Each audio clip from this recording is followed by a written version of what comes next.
বছরের পর বছর, দিনের পর দিন কোনো দিন আল্লাহর কথা মনে পড়ে না, রাসূলুল্লাহ সাল্লাল্লাহু আলাইহি সাল্লামের সুন্নাতের অনুসরণ করা মনে করে না। কেমনে পার হইবেন বাপ? হ্যাঁ, এত বছর দাড়ি কাইটা আখিরাতে পার হইবেন কেমনে? 30 বছর সুদ খাইয়া আখিরাতে পার হইবেন কেমনে? হ্যাঁ, কোনো দিন ফজরের নামাজ পড়েন না, আখিরাতে পার হইবেন কেমনে? আপনার বিবি কোনোদিনও পর্দা করে না, এই বোন পার হবে কেমনে? 30 বছর ধরে প্রতিদিন আপনার ঘরে রঙিন টেলিভিশন চলে, আপনার বিবি বাচ্চারা নাচ গান নর্তকীর ছবি নাটক সিনেমা দেখে, মুক্তি পাইবেন কেমনে বাবা? বলেন, সবাই বলেন, ফিকির করেন, ভেবে দেখেন। কি বুঝাই দিবেন আল্লাহকে? কি বুঝাই দিবেন রাসূলুল্লাহ সাল্লাল্লাহু আলাইহি সাল্লাম? নবীজি কিছুই জিজ্ঞেস করবে না? কি মনে করেন আপনারা এমনি সবাই সুপারিশ করবে মানে কি কিছুই জিজ্ঞাইতো না? কোনো কাগজপত্র কিছুই দেখবে না নাকি? কথা বলেন না তো। তাইলে রাসূলুল্লাহ সাল্লাল্লাহু আলাইহি সাল্লাম সুপারিশ করবে মানে কি? মানে কোনো কথা নাই, শুধু আপনি গিয়া দাঁড়াইবেন আর আমরা ব্যস্ত বুঝ দিয়া লাগবে নাকি? তো তাইলে হিসাব করলো কেন? ডান কাদের বাম কাদের ফেরেশতা লিখলো কেন? আমল নামা তৈরি হইল কেন? মিজানের পাল্লায় ওজন হবে কেন? হাসরের ময়দান বিচারের ময়দান বলা হইল কেন? বুঝেন নাই কথা? তো এজন্য এটা অনুভব করা উচিত। রাসূলুল্লাহ সাল্লাল্লাহু আলাইহি সাল্লাম সরাসরি তাফসিরে আছে, আমরা পড়ছি বাবা। আল্লাহ তাআলা যেদিন নবীকে বলছেন, বন্ধু আপনার সামনে আমি আপনার উম্মতের আমলনামা খুলব, এই কথা নবী যখন শুনছেন, আল্লাহ নবী সাল্লাল্লাহু আলাইহি সাল্লাম অঝরে কাঁদছেন। কেন কাঁদছেন? মুহাদ্দিসিনে কেরাম বলে, নবীজি চিন্তা করছে, ভাবতেছিলেন, হায় আমার উম্মতের আমলনামা যদি আমার সামনে খুলে আর আমি যদি দেখি পৃষ্ঠার পর পৃষ্ঠা গুনাহ নাফরমানি, আমি সেই চেহারা আমার মালিকের সামনে কেমনে দেখাবো? আমি কেমনে বলবো সর্বশ্রেষ্ঠ নবীর উম্মত এমন নাফরমান কেমনে হয়? বুঝেন নাই? এই জন্য বিষয়টারে এত তামসা মনে করেন না।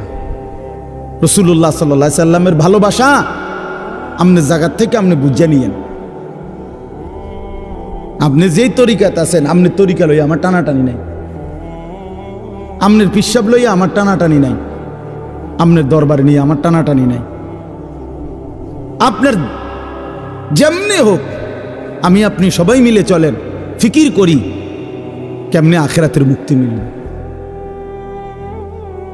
জান্নাতের অনেক দরজা, জান্নাতের দরজা একটা না, অনেক দরজা। যে কোনো এক দরজা দিয়ে ঢুকতেই, এই এখন শুনামু আপনার ঘরে, এখন পড়ছি, ওয়ানাযা'না মা ফি সুদুরিহিম মিন গিল্লিন।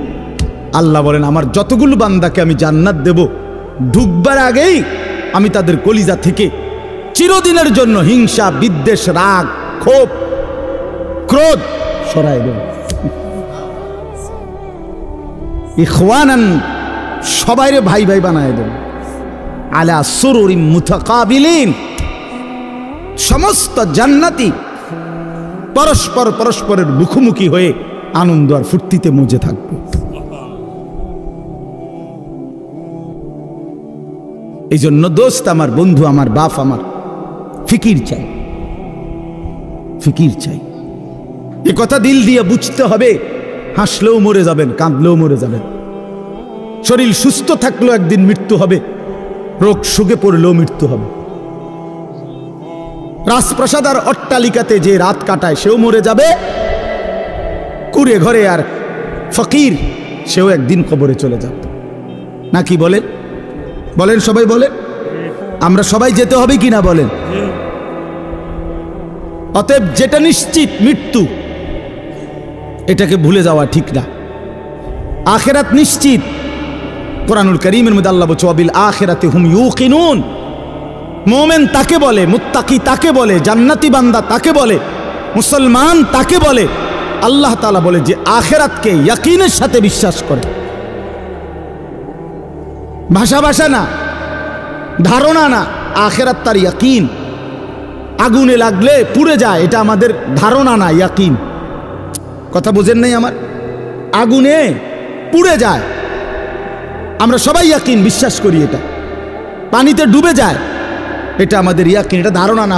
মানুষে তো কয় আগুনে বলে ফুরে যায়, মনে ফুরেও হইতেও পারে, এমনি মানুষে কয় এটা। তো আল্লাহ তাআলা বলেন বান্দা আখিরাতের ব্যাপারটা তুমি এই মনে করো না যে আরে হুজুররা তো কয়, বারবার কয়, মনে হইতেও পারে, হইতেও পারে, হ্যাঁ এটারই আখিরাত না। সাহাবাই কেরাম রাসূলুল্লাহ সাল্লাল্লাহু আলাইহি ওয়াসাল্লামের সোহবতে, সান্নিধ্যে, কিতাবের মধ্যে আমরা পড়ছি সাহাবীদের হালাত ছিল এমন যেন তারা আখিরাতকে 24 ঘন্টা চোখের সামনে দেখতেন। ওয়াবিল আখিরাতি হুম ইউকিনুন, আখিরাতের ব্যাপারে ইয়াকিন, একেবারে মজবুত ইয়াকিন। আল্লাহ তাআলা এটা চাইছেন আখিরাত যেন বান্দা 1 সেকেন্ডের জন্য ভুলে না যায়, মৃত্যুকে যেন ভুলে না যায়। মৃত্যু মানে শেষ না, মৃত্যু মানে সমাপ্তি না। দুনিয়ার ভদ্রলোকরা, দুনিয়ার জেনারেল লাইনের অনেক শিক্ষিত মানুষ, ওরা এগুলাকে বলে যে তিনি 60 বছর 70 বছর বিভিন্ন সেবামূলক মানব কল্যাণে বিভিন্নমুখী অবদান রেখে 70 বছরে তিনি তার জীবনের সমাপ্তি টানলেন। সমাপ্তি মানে কি? শেষ, অর্থাৎ 70 বছর পরে তিনি শেষ, আর কিছু নাই ওনার জীবনে। না না, এটা মিথ্যা কথা। জীবনের সমাপ্তি হয় না। মৃত্যু মানে সমাপ্তি নয়, মৃত্যু মানে ইন্ড নয়, মৃত্যু মানে সমাপ্তি না, মৃত্যু মানে স্থানান্তর, মৃত্যু মানে ইন্তেকাল। মানুষ কেবল স্থানান্তর হয়, মানুষ কোনোদিন শেষ হয় না, হয় না, হবে না, কোনোদিনও না, কোনোদিনও না। মানুষের কোনো শেষ নাই, মানুষের কোনো শেষ নাই, মানুষ কেবল স্থানান্তর হয়। হ্যাঁ, মাটি থেকে মানুষ বীর্যের ফোঁটা হয়, আল্লাহর কুদরতে বীর্যের ফোঁটা থেকে মায়ের জরায়ুতে যায়, মায়ের জরায়ু থেকে 9 মাসে ধীরে ধীরে পরিবর্তন হতে হতে একদিন মায়ের পেট থেকে মানব সন্তান হয়ে বের হয়, আবার পরিবর্তন হয়, আবার পরিবর্তন হইয়া কিশোর, যুবক, বৃদ্ধ, অথবা তার আগেই কবরে চলে যায়। কবর থেকে আবার হাসরের মাঠে, হাসরের মাঠ থেকে আবার আমলনামা নিবে, আল্লাহর মুখোমুখি যাবে, মিজানের পাল্লার সামনে ওজনের জন্য যাবে, ফুলসিরাত পার হবে, জান্নাত কিংবা জাহান্নামে যাবে। তো জান্নাতে গেলেও, এই ভাই এই কথাটা বুঝলেই বুঝবেন, জান্নাতে গেলেও চিরস্থায়ী, জাহান্নামে গেলেও চিরস্থায়ী। খালিদিনা ফিহা আবাদা, কোরআন শরীফে বারবার এই কথাটা আছে। জান্নাতি, সমস্ত জান্নাতে জান্নাতি থাকবে অনন্তকাল, চিরস্থায়ী, জাহান্নামেও চিরস্থায়ী। তো মানুষ শেষ হইল কেমন? কথা বোঝেন নাই? মানুষ শেষ হয়েছে তাইলে? মানুষ যদি জান্নাতে যায় তাইলেও স্থায়ী, যদি জাহান্নামে যায় তাইলেও কি শেষ হইল? শেষ নাই, অনন্তকাল, অনন্তকাল। এজন্য আখিরাত ভুলতে নাই। যে আখিরাত ভুলে যায়, মৃত্যুকে ভুলে যায়, আল্লাহর কসম, এটা বোঝা উচিত। আমিও, আপনিও, বাবারাও, নওজোয়ানরাও, পর্দার আড়ালের মা বোনরাও, আখিরাত ভুলে গেলে মুসলমান থাকে না। পরকাল যার জেহেন থেকে সরে গেছে, যার ধ্যানে, চিন্তায়, চেতনায়, চলাফেরায়, উঠা বসায়, লেনদেনে আখিরাত, আখিরাতের বলতে কিছুই তার মনে নাই, তারে মুসলমান বলে না, মুসলমান বলে না। পৃথিবীর আর কোনো ধর্মাবলম্বীদের কাছে আখিরাতের ব্যাপারে স্পষ্ট কোনো ধারণা নাই। হিন্দু ধর্মের অনুসারী যারা, তারা মনে করে মৃত্যুর পরে মানুষ আবার পুনর্জন্ম হয়, জন্মান্তর হিন্দু ধর্মের একটা গুরুত্বপূর্ণ বিশ্বাস তাদের। আবার পুনরায় জন্ম হয়।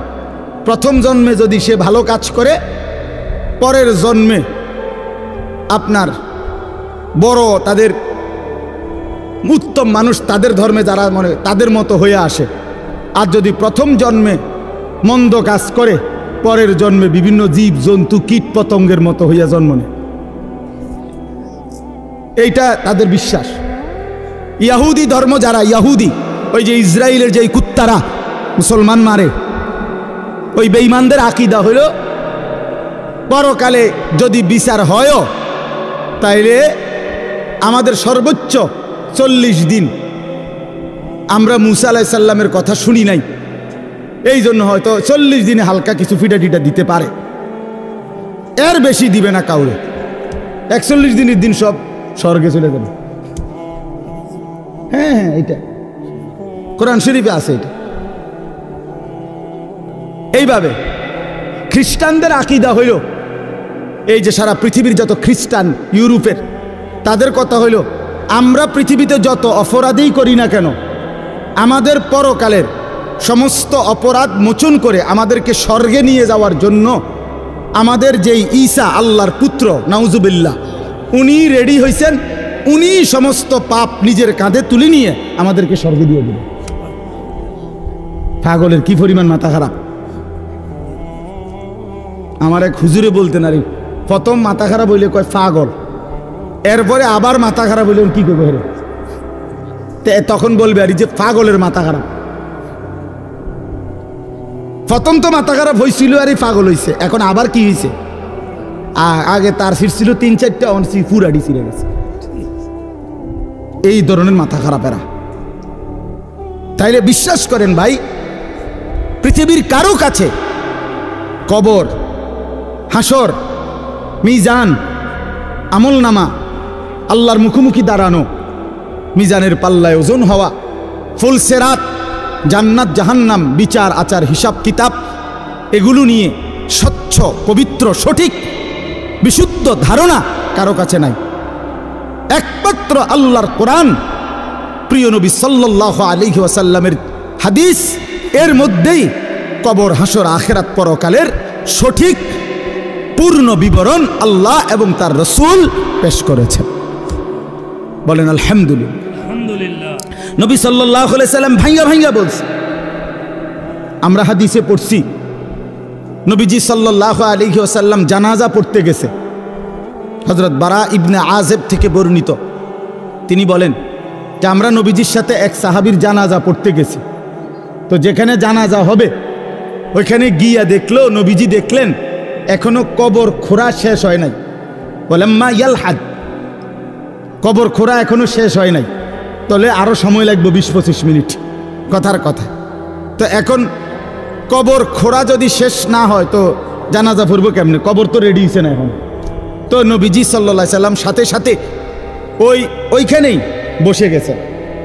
সাহাবীরা গোল হয়ে চারদিকে বসছে, ওই যারা জানাজা পড়তে আসছিল। আল্লাহ নবী সাল্লাল্লাহু আলাইহি সাল্লাম হাতের মধ্যে একটা লাঠি, মানে কাঠি, এই ছোট মনে করেন একটা কাঠির মতো কিছু নিয়া নবী সাল্লাল্লাহু আলাইহি সাল্লাম মাথা নোয়াইয়া ওই মাটির মধ্যে কিছুক্ষণ এরকম আঁকা আঁকি করছে। হযরত বারা সাহাবী বলেন, কোনো মানুষ চিন্তিত হইলে যেরকম নিজে নিজে যেরকম দাগ দেয়, মানে মনে করেন আপনি একটা কিছু গভীর চিন্তা করতেছেন, তো হাতের মধ্যে একটা চাবি আছে, দেখবে চাবিটারে সে ঘুরায়, অথবা একটা না একটা কিছু, মানে বোঝা যায় সে একটা কি আছে, চিন্তার মধ্যে আছে। তো সাহাবী বলেন যে ওই ছোট যে লাঠিটা, এটা এরকম দাগ দিতেছে, আঁক দিতেছে, আমরা বুঝতেছি যে গভীর কোনো চিন্তা করতেছে। এরপরে নবীজি বললেন সাহাবীদেরকে 3 বার, প্রথম বললেন ইস্তাইযু মিন আযাবিল কবর, সাহাবীরা আল্লাহর কাছে দিবানিশি কবরের আযাব থেকে পানাহ চাও, কবরের আযাব থেকে আল্লাহর কাছে মুক্তি চাও। 3 বার বলছে কথাটা। এরপরে নবীজি সাল্লাল্লাহু আলাইহি ওয়াসাল্লাম এক টানা লম্বা হাদিস, 2 পৃষ্ঠার মতো বড় কিতাবে আল্লাহ নবী সাল্লাল্লাহু আলাইহি ওয়াসাল্লাম এই কোনো ব্যক্তির নেককারের রুহু কেমনে কবজ হয়, নাফরমানের রুহু কেমনে কবজ হয়, এই 2টা থেকে শুরু করে কবরের পুরা ঘটনাটা আল্লাহ নবী সাল্লাল্লাহু আলাইহি সাল্লাম বলছেন। সাহাবীরা মনোযোগ দিয়ে শুনছেন, চোখের পানি ফেলে কাঁদছেন। আল্লাহ নবী সাল্লাল্লাহু আলাইহি সাল্লাম বলেন, সাহাবীরা শুনো, কোনো নাফরমানের মৃত্যুর যখন পাপীর সময় হয়, মালাকুল মউত আজরাইল আইসা প্রথম ডাক দেয় যে হে অপবিত্র আত্মা, আইয়াতুহান নাফসুল খাবিসা, এই খবিশ আত্মা বের হও, উখরুজি ইলা সাখাতিল্লাহ, আল্লাহর অসন্তুষ্টির দিকে বের হও। নবীজি বলেন নাফরমান পাপী আল্লাহর অবাধ্য, তার রুহুটা তখন বের হতে চায় না।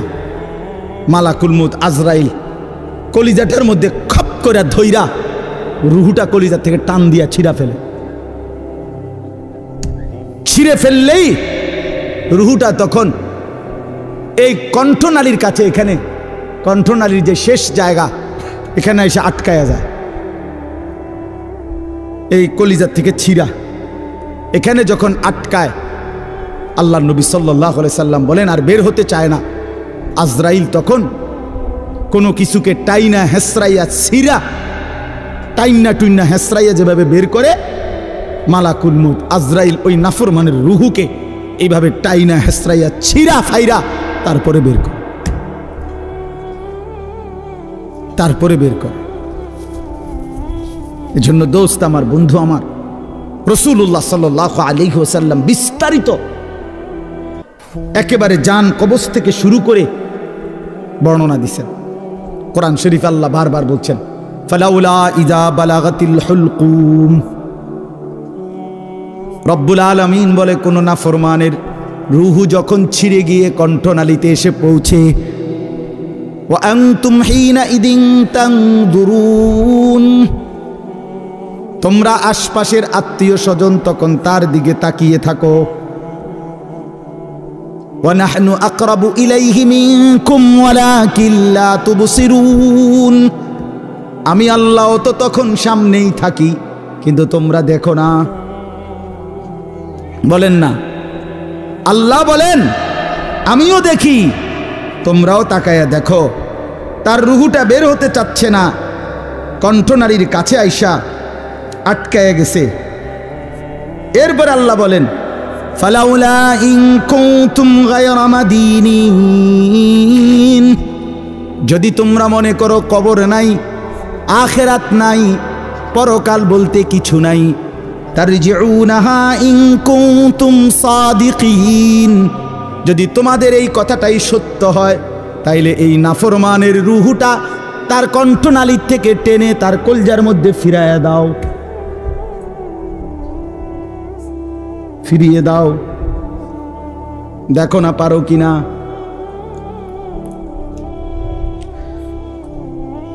তাহলে বলেন সম্ভব তখন? মানে কেউ পারবে তো তখন নাকি? কোরআন শরীফের জন্য আছে, আল্লাহ বলছে আউলা লাকা ফাআউলা সুম্মা আউলা লাকা ফাআউলা। আল্লাহ বলে নাফরমান বান্দা মনে রেখো, তুমি 4 বার কষ্ট পাইবা, তুমি 4 বার যন্ত্রণা পাইবা, তুমি 4 বার আযাব পাইবা। আমি আল্লাহ বলে রাখলাম আউলা লাকা ফাআউলা সুম্মা আউলা লাকা ফাআউলা। একবার জান কবজের সময় কষ্ট পাইবা, 2 নম্বরে কবরে কষ্ট পাইবা, 3 নম্বরে হাসরের ময়দানে কষ্ট পাইবা, 4 নম্বরে জাহান্নামে কষ্ট পাইবা, জাহান্নামে কষ্ট পাইবা। এই জন্য ভাই আমি আপনাদের কাছে এবার আসেন, যে এই আয়াতগুলো পড়ছি, এই আর অল্প একটু সময়, এই আয়াতগুলো রাতের 11:30 বাজে, চিন্তা করেন বাইরে, এরপরও মানুষ কথা বলে। কি আকল, কি দেমাগ, এরা থামবে কখন? চিন্তা করেন, মানুষের বিবেক। রাতের 11:30 বাজে গেছে, এরপরও বাহিরে কিছু মানুষ, আরে বাবা তুমি আপনি ঘুমাইলেই তো ভালো।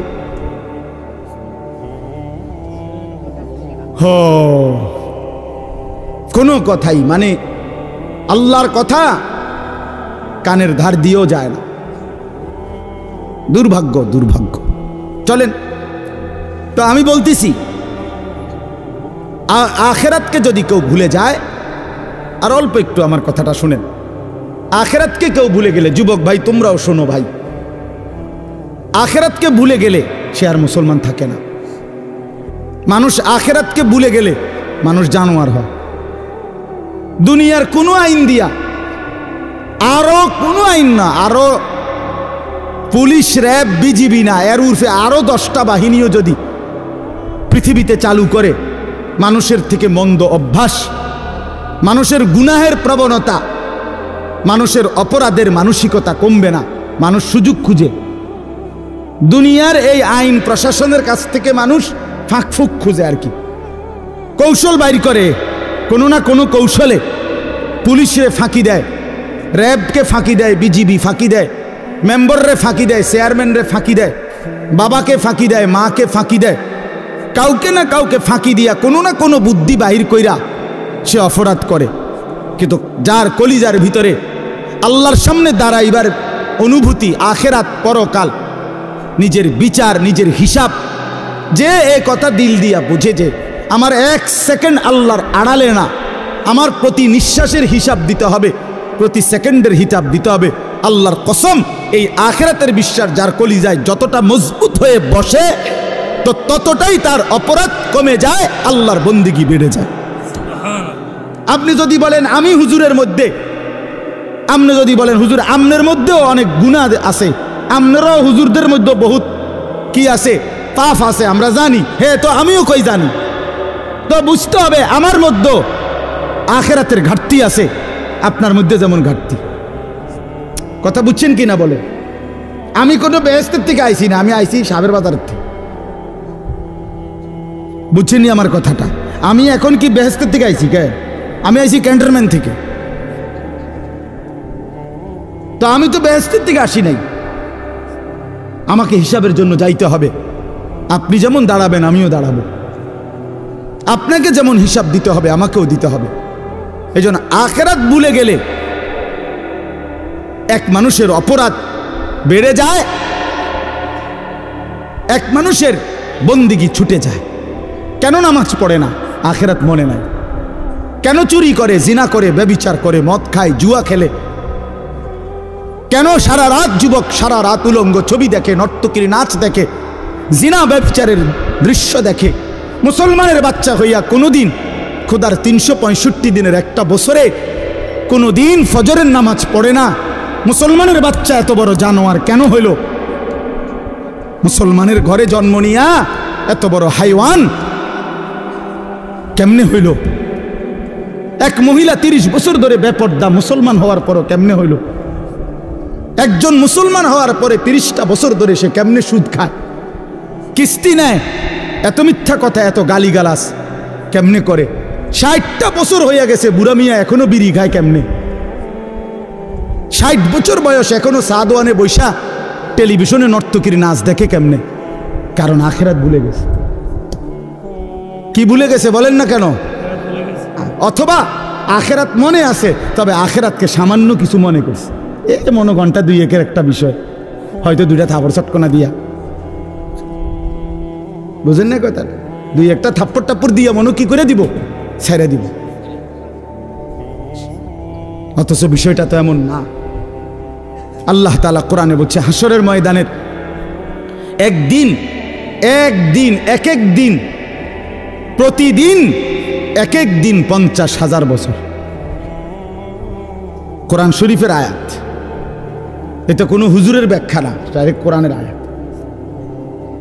ফি ইয়াউমিন কানা মিকদারুহু 50,000 সানা, প্রতিদিন একদিন হাসরের ময়দানের 50,000 বছর। 50,000 বছর একটা প্রচণ্ড গরমের জায়গার মধ্যে আপনারই যদি 4টা ঘন্টা 5টা ঘন্টা, চারিদিকে কোনো দরজা নাই, জানালা নাই, পুরা গরমের মধ্যে এই প্রচণ্ড গরমের সিজনে যদি বসায় রাখে 10টা ঘন্টা, আপনি তো পাগল হয়ে যাবেন। আপনি তো গরমে পাগল হয়ে যাবেন। তো 50,000 বছর একদিনে মাথার উপরে সূর্যটা থাকলে দোস্ত আমার কি হবে অবস্থা? পায়ের নিচের জমিন তামার মতো হলে কি হবে? আল্লাহ নবী সাল্লাল্লাহু আলাইহি সাল্লাম বলছেন, উম্মত 1 সেকেন্ডের জন্য এই এক পাও রাখতে যেটুকু জায়গা, পায়ের তালু, এতটুকু জায়গার অতিরিক্ত কাউকে 1 সুতা জায়গা বেশি দেওয়া হবে না। মাউদাউ কাদামিন, শুধু পাও রাখবার জায়গাটাই হাসরের ময়দানে মিলবে। ডানে বামে সামনে পিছনে আর আগাইতেও পারবে না, পিছাইতেও পারবে না, এবং 1 সেকেন্ডের জন্য বসতে পারবে না। ইয়াউমা ইয়াকুমুন নাসু লিরাব্বিল আলামিন, দাঁড়িয়ে থাকতে হবে। মাথার উপরে সূর্য থাকবে, পায়ের নিচে জমিন তামার মতো, নড়াচড়ারও কোনো ডান বাম করার সুযোগ নাই। জাহান্নাম সামনে, ওয়াজিআ ইয়াউমাইদিন বিজাহান্নাম। কোরআন শরীফ আল্লাহ বলছে হাসরের ময়দানে জাহান্নামকে সকলের সামনে এনে দাঁড় করানো হবে, জাহান্নামকে দেখবে। এই অবস্থায় কেমন হবে হালাত? আমি এই বছর এই যে গত হজে আরাফার দিন, যেদিন হজের দিন, বিশ্বাস করেন হজের দিন আরাফাতের দিন মানে হজ্জের সময় ওই তাবুর বাহিরে দাঁড়াইয়া, খোলা আকাশের নিচে দাঁড়াইয়া দোয়া করা, এটা একটা সুন্নত, মানে নবীজির একটা আমল ছিল। নবীজি আরাফার দিন হজের দিন তাবুত থেকে সইরা আলগা হইয়া খালি আকাশের নিচে দোয়া করছে লম্বা সময়। এই আমলটা করার জন্য বিশেষ করে এই বছরের হজে 2-3 বাইর হইছি। কদ্দুর 2টা মিনিটও বিশ্বাস করেন মনে হচ্ছে যেন আগুনের গোলা মারতে আছে শরীরে। গরম কাহাকে বলে, একেবারে পুড়ে গেছে পাউডা পুরা। আমি বাড়িতে আসার পরও তো প্রায় 15-20 দিন আমার হাতের কোনো সুদ আসিল না, এত গরম ছিল এই বছর। তো অথচ আমরা সবাই বিজ্ঞানিক গবেষণা কি যেন আমাদের থেকে সূর্য কত দূরে, কত জি আচ্ছা এই ধরেন না যে দূর দূরে, এই 2,86,000 কণ আর 30 লক্ষ মাইল দূরে কণ, যাই বলেন অনেক দূরে কিনা বলেন না, এই লক্ষ লক্ষ মাইল দূরে সূর্যের তাপে যদি এই অবস্থা হয়, তো মাথার উপরের সূর্যের কি অবস্থা হবে? কেন নামাজ পড়ো না ভাইয়া? এই বাপ মুসলমানের বাচ্চা, কেন নামাজ পড়ো না? ছেলেরা আমার, কেন নামাজ পড়ো না? কেন নামাজ পড়ো না? মালিক আর কেমনে বললে নামাজ পড়তে? রাসূলুল্লাহ সাল্লাল্লাহু আলাইহি ওয়াসাল্লাম হাসরের ময়দানে জিজ্ঞাসা করবে, উম্মত পিঠটা তায়েফের পাথরের আঘাতে চালনির মতো ছিদ্র বানায় ফেলছিলাম, ক্ষুধার কষ্টে পেটে পাথর বাঁধছিলাম, 3 মাস আমার ঘরের চুলায় আগুন জ্বলে নাই, আমি উম্মত দান দান শহীদ করে রক্তে ভাসে গেছি, 23টা বছর আমি কোনোদিন ঠিক মতো ঘুমাই নাই, এত কাঁদলাম, এত রক্ত ঝরাইলাম, বিনিময়ে তোর কলজাটা নরম করতে পারলাম না, তোর দিলটা নরম করতে পারলাম না উম্মত। আমি আর কত কাঁদলে তুই আমার কথা শুনতাম? আমি আর কত রক্ত ঝরাইলে আমি নবীর কথা মনে পড়তো? বলেন কি বলবেন ভাই, বলেন কি জবাব হতে পারে তখন? আল্লাহ আল্লাহ আমাদেরকে বুঝ দান করেন। এজন্য চলেন আমরা, আল্লাহ তাআলা আমাদেরকে বলছে, বান্দা তুমি জান্নাতে যাইতে হইলে তাকওয়া অর্জন করতে হবে। ঈমান তোমারে আমি এমনিই দিলাম, জন্মসূত্রেই মায়ের পেট থেকে বের হইছ, সাথে আমি ঈমানের দৌলত আমি তোমারে দিয়া দিছিলাম। মুসলমান মায়ের ঘরে জন্ম দিয়া ঈমান আমি তোমারে এমনিই দিছি, সর্বশ্রেষ্ঠ সম্পদ আমি এমনিই দিলাম। এবার তুমি আমার সাথে আরেকটা নিয়ামত তাকওয়া, এটা সাথে বুঝাইয়া দাও, ঈমান আর তাকওয়া আমার হাতে তুলে দিবা, আমার জান্নাত আমি তোমার হাতে তুলে দেব। এই তাকওয়া বুঝাইয়া দাও। ঈমানের পরে প্রত্যেকটা মুমিনের কাছে, মুসলমানের কাছে আল্লাহর পাকের চাওয়া তাকওয়া। আল্লাহ যেন বলে, ইসলাম তো তোমারে দিলাম, মোমেন তো তোমার পরিচয় হইল, তুমি তো নিজেরাই বলতেছো তুমি মুসলমান, তুমিই বলতেছো তুমি মোমেন। আমরা এখানে বলি না সবাই নিজেরা মুসলমান বলেন? ওরে ভাই বলেন না, ছেলেরা বলো ভাই, এই পরিচয়ে কোনো অতৃপ্তি বা অসন্তুষ্টি আছে কারো? তাইলে আমরা আলহামদুলিল্লাহ এই ব্যাপারে আমরা সন্তুষ্ট যে আমি মুসলমান, আমি মুসলমান। তো আল্লাহ তাআলা বলেন মুসলমানের পরিচয় তো তোমারে আমি দিলামই, এটা তো আমিই দিছি, তোমার কোনো যোগ্যতা নাই, তোমার বাবা মারও কোনো যোগ্যতা নাই। আমি কেন আমার বাপ মার ঘরে জন্ম নিলাম? এটা কি আমার বাপ মায়ের কোনো যোগ্যতা? আমি কেন মুসলমানের ঘরে জন্ম নিলাম? ওই লোকটা কেন হিন্দুর ঘরে জন্ম নিল? এর মধ্যে আমাদের কোনো সফলতা ব্যর্থতার কিছু আছে? না, আল্লাহর দয়া, আল্লাহর দয়া। তো আল্লাহ তাআলা বলেন ঈমান তো আমি দিলামই, ইসলাম আমি দিলাম, এবার তুমি তাকওয়া অবলম্বন করো। ইয়া আইয়ুহাল্লাযীনা আমানুত্তাকুল্লাহ, হে ঈমানদারগণ, ইত্তাকুল্লাহ, তাকওয়া অবলম্বন করো, তাকওয়া অবলম্বন করো, তাকওয়া অবলম্বন করো। বারবার বারবার বারবার তাকওয়া বুঝাইয়া দিবা, আমি অনন্তকালের জান্নাত বুঝাইয়া দেব। তাকওয়া কি? আল্লাহকে তাকওয়া দিতে বলছে আল্লাহ আমাদেরকে। আমরা মুসলমান, আমাদেরকে আল্লাহর সামনে তাকওয়া দিতে হবে বুঝাইয়া। তাকওয়া কি? দুই জিনিস, এক তারকুল মুনকারাত, দুই ফি'লুল খায়রাত, সমস্ত গুনাহ ছেড়ে দেওয়া, সমস্ত আমল করতে থাকা। আল্লাহ তাআলা বলছেন গুনাহ ছেড়ে দাও, বন্দিগিতে লেগে যাও, আমার হুকুম পালন করো, আমার নিষেধ বর্জন করো। আমার হুকুম, আমার রসুলের হুকুম যা তা আমারই হুকুম, আমার রসুলের নিষেধ যা তা আমারই নিষেধ। কারণ নবী সাল্লাল্লাহু আলাইহি সাল্লাম নিজের থেকে কিছুই বলেননি, করতেও বলেন নাই, ছাড়তেও বলেন নাই। কথা বলেন না কেন? নবী যা করতে বলছেন তাও আল্লাহর পক্ষ থেকে, যা ছাড়তে বলছেন তাও কার পক্ষ থেকে? আল্লাহর পক্ষ থেকে। তাহলে আল্লাহ এবং তার রসুলের হুকুম এটা বললে যেই কথা, আপনি আল্লাহর হুকুম বললেও নবীজির কথা অন্তর্ভুক্ত। কারণ আল্লাহর হুকুম, আল্লাহর যাবতীয় কথা, কোরআনের প্রতি অক্ষর এই পৃথিবীবাসী রাসূলুল্লাহ সাল্লাল্লাহু আলাইহি সাল্লামের জবান ছাড়া আর কারো কণ্ঠে শুনে নাই। কথা বলেন, কোরআন শরীফের একটি অক্ষরও পৃথিবীবাসী অন্য কারো মুখ দিয়া প্রথম শুনে নাই। প্রতিটা শব্দ কোরআন শুনছে কার জবান দিয়া? রাসূলুল্লাহ সাল্লাল্লাহু আলাইহি সাল্লামের জবান দিয়া। নাজিল তো করছেন আল্লাহ, কিন্তু পুরা 30 পারা কোরআন আল্লাহ নবীজির সিনাত নাজিল করছে।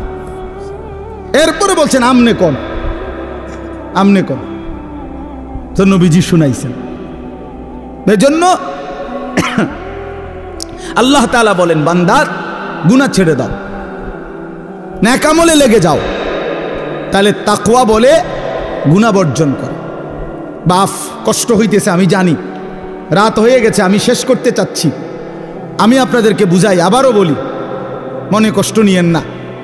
কোনো মুসলমান নামাজ পড়ে, সে নামাজি। কোনো মুসলমান রোজা রাখে, সে রোজাদার। কোনো মুসলমান হজ করছে, সে হাজি সাহেব।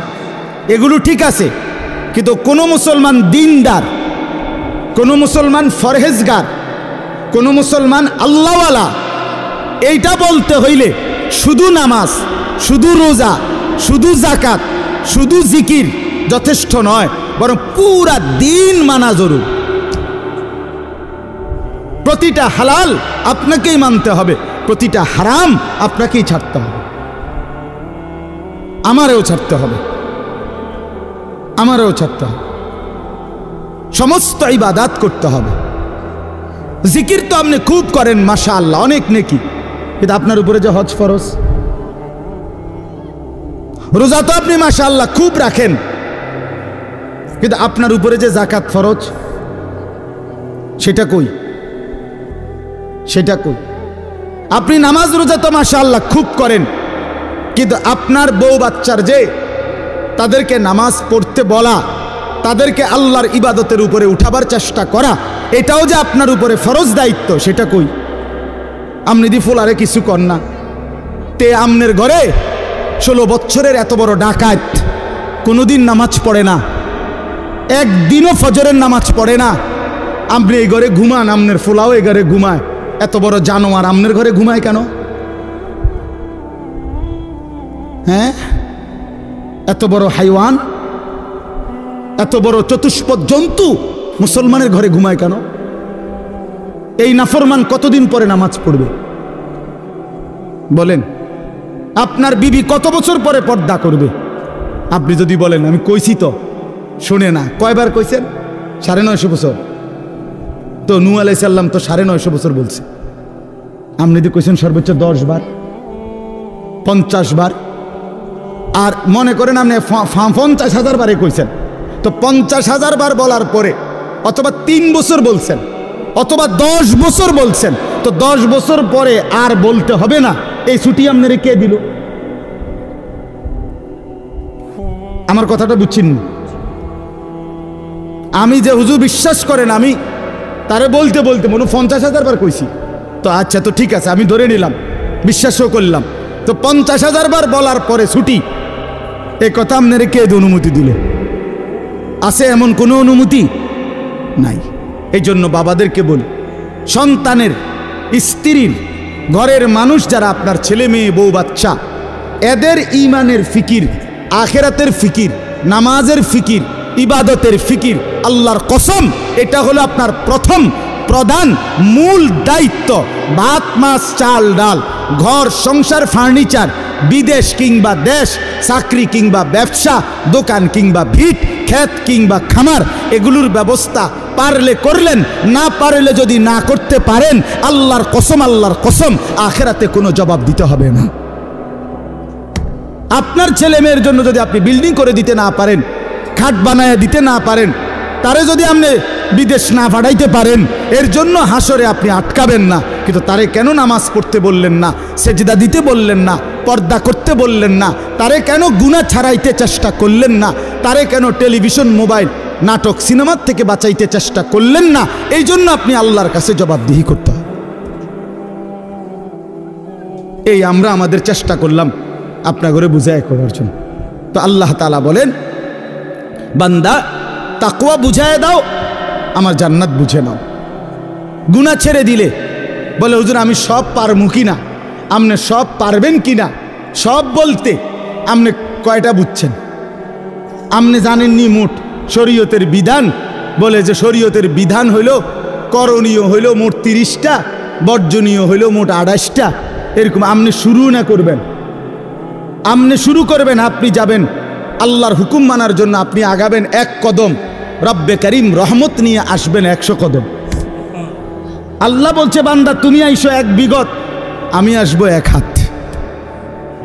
তুমি আসবা 1 হাত, আমি রহমত নিয়ে আসবো 2 হাত। তুমি আসবা হাঁটতে হাঁটতে, আমি রহমত মাগফিরাত নিয়ে আসবো দৌড়তে দৌড়তে। কাজেই বান্দা তুমি ঘাবড়াইও না, আমি তো আছি বান্দা। মা তো 2 বছরের বাচ্চারে হাঁটা শিখায় যখন, তো একটু দূরে দাঁড় করাইয়া, মা এই পাশে দাঁড়াইয়া, আব্বু আব্বু আসো আসো হাঁটো, তো 2 কদম 1 কদম। মাও তো জানে হে এই থেকে এই এর দূর আইতারতো না, ঠিক কি না বলেন? কিন্তু মার উদ্দেশ্য কি? মহিলাটার উদ্দেশ্য হইল বাচ্চাটা আমার 2টা কদম দিলেই হে পড়ে যাবে, কিন্তু আমি দৌড়াই আগে ধরলাম। এই জন্য 2 কদম দিলেই বাচ্চা যখন পড়ে যাইতে লাগে, মা দৌড়াইয়াই কোলে নিয়া আদর দিয়া চুমা দিয়া জড়াইয়া ধরে।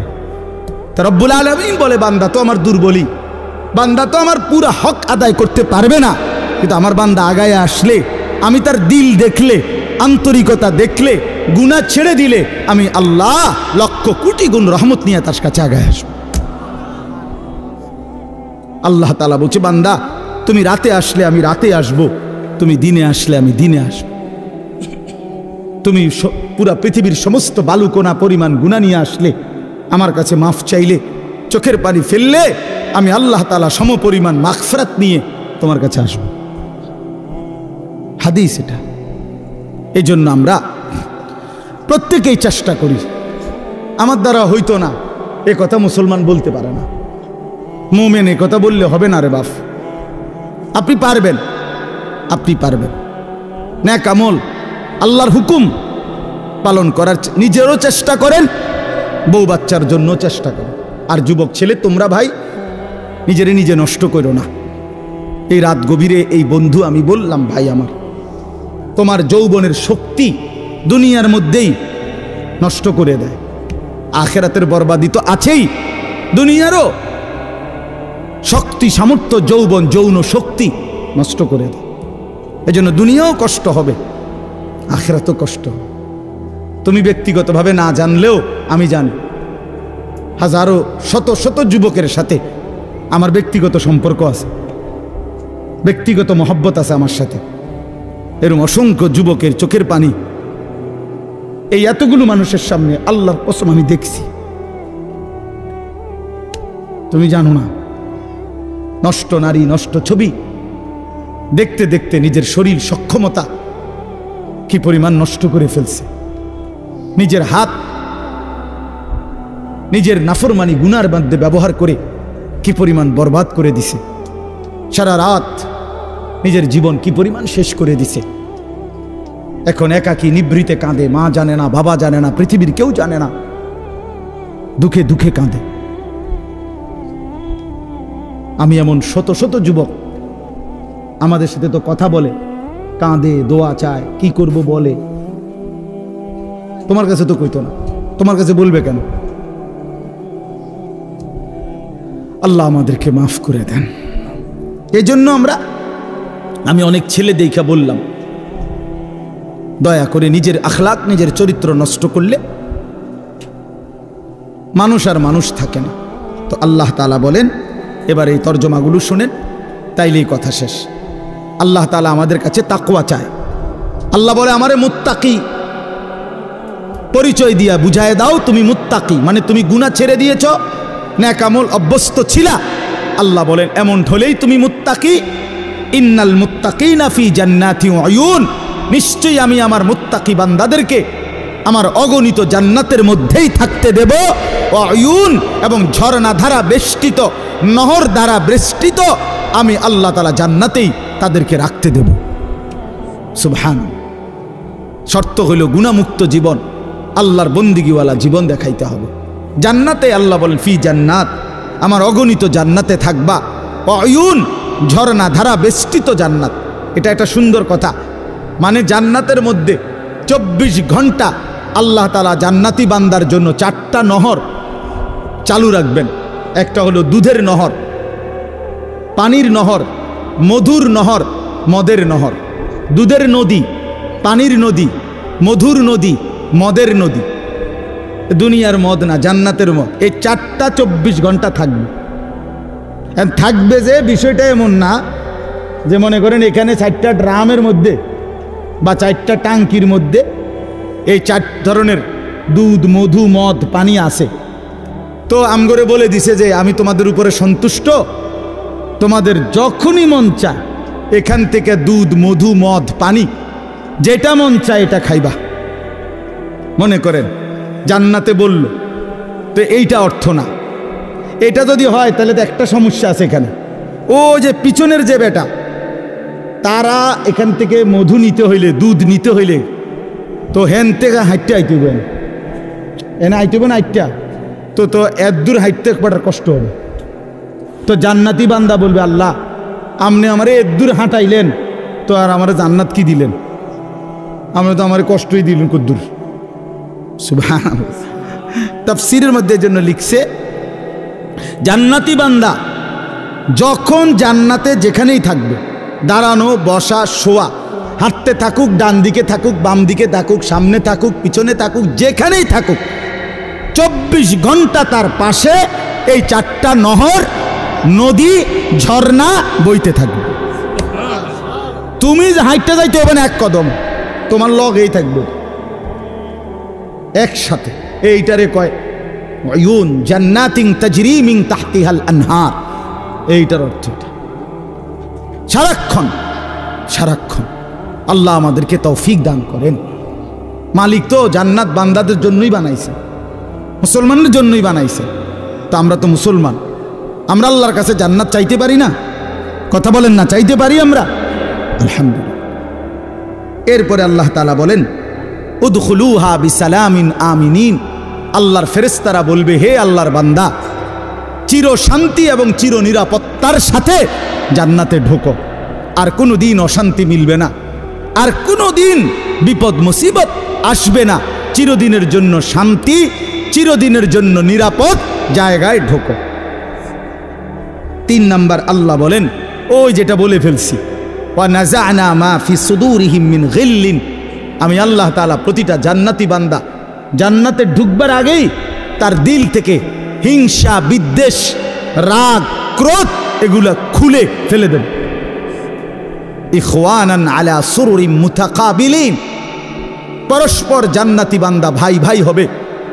আরো মজার বিষয় এখানে বলছে, সকলেই যখন যে অবস্থায় থাকুক, দাঁড়াইয়া থাকুক, বসে থাকুক, শুয়ে থাকুক, 1 সেকেন্ডের জন্য জান্নাতি কেউ কারো পিছনে হবে না।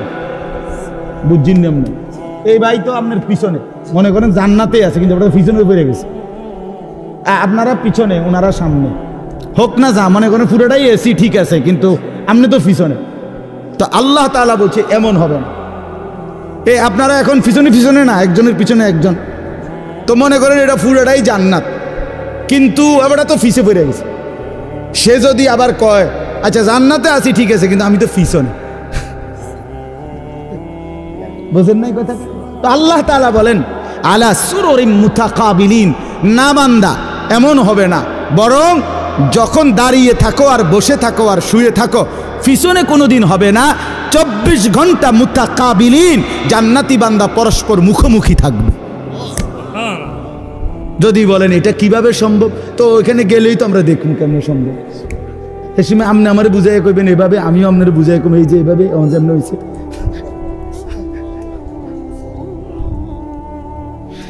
লা ইয়ামাসসুহুম ফিহা নাসাবুন, রব্বুল আলামিন বলে 1,00,000 কোটি বছরে জান্নাতীর কোনোদিন কোনো ক্লান্তি আসবে না। দুনিয়ায় দুঃখেও মানুষের ক্লান্ত হয়, আবার সুখেও ক্লান্ত হয়, হাসতে হাসতেও কাহিল হয়ে যায়, কানতে কানতেও কাহিল হয়ে যায়, খেলতে খেলতেও দুর্বল হয়ে যায়, হয় না? অনেকক্ষণ ধরে খেলতেছে তো এখন কি লাগতেছে? কাহিল লাগতেছে। তো হাসতে হাসতেও কাহিল হয়, কানতে কানতেও কাহিল হয়। আল্লাহ বলেন জান্নাতি বান্দা যত সুখের মধ্যেই থাকুক না কেন 24 ঘন্টা কখনোই কোনো ক্লান্তি আসবে না। ওমা হুম মিনহা বিমুখরাজিন, রব্বুল আলামিন বলেন কোনোদিন 1,00,000 কোটি বছরে জান্নাতি বান্দাকে 1 সেকেন্ডের জন্য জান্নাত থেকে বের করা হবে না, কোনোদিন বাহির হবে না, অনন্তকালের জন্য থাকবে। এবার শেষ কথা বন্ধু, নব্বি এই বাদি আন্নি আনাল গফুরুর রহিম। রব্বুল আলামিন বলেন এমন সুন্দর এমন সুখের জান্নাত আমি আল্লাহ বর্ণনা দেওয়ার পরে বন্ধু ও নবী আপনাকে বলছি, কোন উম্মত যদি আপনার বলে আল্লাহ আমি তো শুনেছি জান্নাতের কথা, যেতেও মন চায়, কিন্তু এই পরিমাণ গুনার নাফরমানি করেছি রব্বুল আলামিন, যার কারণে গুনাহ তো অনেক বেশি, জান্নাতের আশাই করতে পারি না। আল্লাহ বলেন বন্ধু আপনি আমার সেই বান্দাদেরকে বলে দেন আন্নি আনাল গফুরুর রহিম, যত 1,00,000 কোটি গুনাহ হোক না কেন ছেড়ে দিয়ে তওবা করে চোখের পানি ফেলে যদি আমি আল্লাহর দিকে ফিরে আসে, আমি আল্লাহ ওয়াদা দিলাম আসমান ছোঁয়া গুনাহ হলেও আমি আল্লাহ গফুর, আমি নিশ্চিত মাফ করে দেব। জান্নাতে যেতে চাও, অনেক গুনাহ, আল্লাহ বলে বান্দা ঘাবড়াইও না, তুমি যদি ফিরে আসো আগের গুনাহ ছেড়ে দাও, চোখের পানি ফেলে মাফ চাও আর করবা না ওয়াদা দাও, তো আমি 90 বছরের গুনাহ একসাথে 1 সেকেন্ডে মাফ করে দেব। 7 আসমান উঁচা গুনাহ মাফ করে দেব। তবে শর্ত হলো আসবা কিনা বলো, ফিরবা কিনা বলো, আগের গুলো ছাড়বা কিনা বলো। বিড়ি খাইতে খাইতে আস্তাগফিরুল্লাহ কইলে হইতো না, কথা বুঝেন নাই? টেলিভিশন চাইতে চাইতে তওবা তওবা কইলে হইতো না। আমাদের তো আমরা না বুঝি না, আল্লাহ তো বুঝে বাবা। আমরা তো অনেক সময় আছি এমনি ডুল্লা ডুল্লা আস্তাগফিরুল্লাহ তো পড়ি, কিন্তু গুনাহ থেকে আসলে ইস্তেগফার, এটা মুখে বলে আর কি, জানে সে গুনাহ ছাড়বে না, তো এটা কিসের আস্তাগফিরুল্লাহ হলো? আপনার ইয়াকিন দিলের মধ্যে আপনি মিথ্যা ছাড়বেন না, তো আপনি কি গুনার তওবা করতেছেন? আপনি তো দিলের মধ্যে রাখছেন যে আপনি গুনাহ ছাড়বেন, আপনার পকেটে বিড়ি, আপনার মুখে দাড়ি কাটা, আপনার পকেটের টাকা সুদের টাকা, আমনে কোন আস্তাগফিরুল্লাহ রাব্বি কিতা কইলেন, কারে কইলেন, কিতা বুঝাইলেন আমনে? হ্যাঁ, এই জন্য বললাম আল্লাহ তাআলা বলে তওবা হলো বান্দা আগের গুনাহ ছেড়ে দেওয়া, আর করবে না ওয়াদা দিয়া লজ্জিত হয়ে মাফ চাওয়া। এমন হলে আমি 90 বছরের গুনাহ মাফ করে দেব। ওয়া আন্না আযাবি হুয়াল আযাবুল আলীম। আল্লাহ তাআলা বলেন, এই শেষ কথা ভাই, আমার এই শেষ লাইনটা শুনেন। যুবক ভাই তোমরাও শোনো, কষ্ট করছো তোমরা, সবাই মনোযোগ দিয়ে শুনে নাই, আমি দেখছি 2-4টা ছেলে পেলে এমনও যারা মনোযোগ দিয়ে শুনে নাই, কথা বলছে পরস্পর, অথবা একজনের কাঁধের উপরে আরেকজন ভর দিয়ে রাখছে। মনে রাখবেন এটা অসভ্যতা। কোনো প্রাপ্তবয়স্ক ছেলে মানে 14 বছর 15 বছর থেকে উপরে যারা সাবালক, অর্থাৎ যাদের উপরে গোসল ফরজ হয়, এমন সাবালক ছেলে একজন আরেকজনকে জড়ায়া ধরা, এটা সম্পূর্ণভাবে শাহওয়াত, এটা অসভ্যতার অংশ। হ্যাঁ,